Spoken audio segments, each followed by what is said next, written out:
Hello mga kamamshi, update ko kayo sa ginawa kong haris. Ito na siya. Yan. Yan, ito na siya. Yan, ganito na siya. Tapos, gagawin ko pa niyan makina. Pagkatapos ng makina, tapos na siya.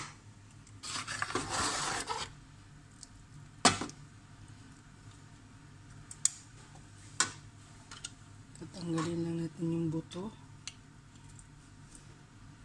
Yan. Kasi baka masali yan sa paggiling mamaya. Yan. Yan, yummy na siya.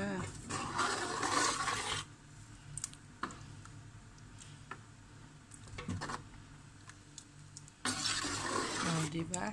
Sarap to guys. Tapos lagay nyo sa bowl na maliit. Tapos lagyan nyo ng cinnamon na may sugar. Yeah, thank you.